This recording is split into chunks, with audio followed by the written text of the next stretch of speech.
everybody, and welcome to your first earwax removal video of 2025 for the subscribers. Members went out yesterday as well, so they've had theirs yesterday, lucky devils. So we got both of us have a wax removal in this one today. This is the first time you're watching the video. My name is Rhys Barber. I'm one of the audiologists here at Audiology Associates. And my name is the lovely Mr. Taylor Green. The lovely Mr. Taylor Green. Which is, as I'm known, just Taylor Green. It'll be fine though. Just you should insist everyone calls you the lovely Mr. Taylor Green. Though. You've got to have a t-shirt made with it. Yeah, definitely. With this long. Yeah. So just to fill you on this one, this is actually my patient. Lovely gent came through. Oh, perfect storm in this ear canal though. We've got a really, really narrow canal, or narrow entrance to the canal, and a perfectly normal sized canal itself, which has got this really thick clay type plug in here, which is like this big, and we go try and get it through a gap this big, which is why it's a bit more of a difficult one to do. Yeah, they are usually, if you can get them in curettage, usually to break it up a little bit. I think on these ones, definitely. It's really thick. You can see how thin that is. There, just use coming through. Now there's a bit of backstory to this gent. This gent started seeing us probably about 3-4 years ago, and he came to us because he's had a really shocking experience somewhere else. He never told me where, and even if I did, I wouldn't tell you guys anyway, because that's not very nice. But basically, what he had was a patient. The practitioner had actually used curettage because he was saying he'd used this pokey stick with a hook on the end, which is obviously St. Bart's hook. And he said he pushed it and it went in. He said, and it touched something in my ear. And he said, I've never felt pain like it. Oh. Well, looking at this, I went through the video of the last visit and it was very similar. So I think what that practitioner's probably done is gone in with a St. Bart's hook, tried to get behind the plug and pressed against the eardrum and drawn down, I think was what happened.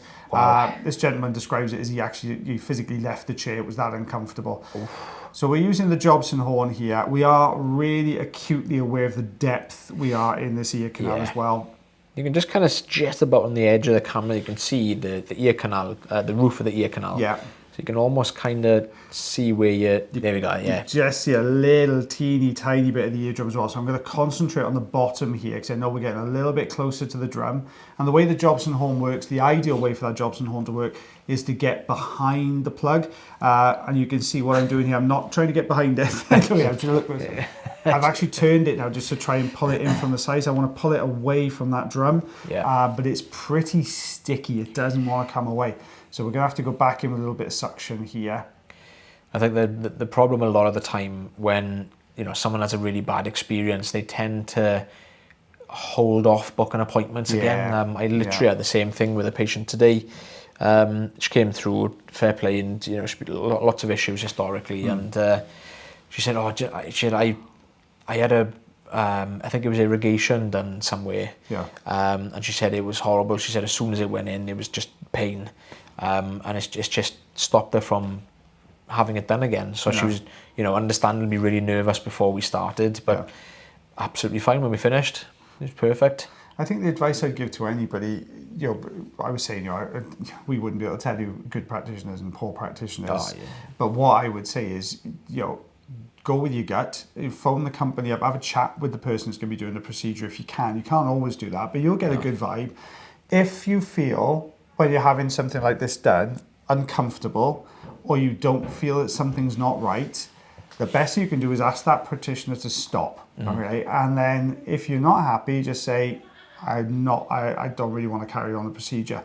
Don't feel like it's going to offend somebody. If you're having, if it's happening to you and there's something, you don't feel something is right in there, always stop the procedure. You can always get a second opinion. You can go elsewhere. You can do all those kind of things.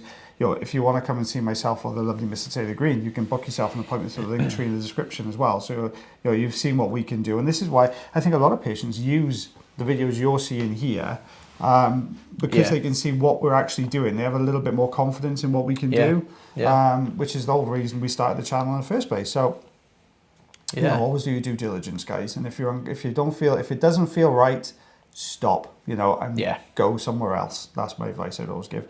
You only get one set of ears in your lifetime and you don't want to mess those up if you can possibly help it. There we go. You can see this is coming away. Bit of a nightmare because it's super, super sticky. But it is on its way out. It's that trying to peel it away now. And that's the problem. When you're doing a peel, if you ever see us do a peel in the ear canal, we're always taking it from one side of the canal to the other, which if you've got a canal like entrance like this, it's easy, you've got that maneuverability with a tool. But if your ear canal entrance is like this, you just don't have the effective peeling maneuverability. It looks like we're moving quite a lot here on the camera, but when you actually see our movements, like from like a chair opposite us, there's like barely any movement. It's so fine. Yeah, like wax ninjas. Yeah. There are a couple of videos, guys. If you're interested in what it looks like from the outside, there are a couple of videos on the channel which we shot from outside in, so you get to see both perspectives.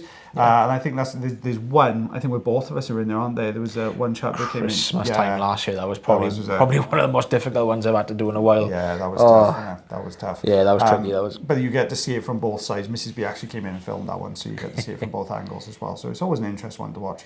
So I've pulled away that big plug. I can see the eardrum, yeah. There we go. We've got it away from the drum, so we can safely use the Jobson horn again now, just to pull this through the gap. There we go. It's difficult now when you've got a narrow canal because you use the endoscope to hold the canal open, but we can't actually do that here without crashing into the wax. So I'm just pulling. Oh, nice. There we go. Look at that. It's got that kind of conker brown, crumbly, slightly sticky kind of edge to it, isn't it? This one. Yep. Look at that. The type that tends to fall in people's pockets. Yeah, look at that for retraction. Yeah, I was going to say that was like massive retraction pockets there. So the patient was obviously had very reduced middle ear pressure. It's about 3.5 centimeters there. Yeah, inch and 3/8 from that tiny little canal. Yeah, absolutely. Fair play. On that one. So this is yours. This is mine. Yes. This was perfect. This one.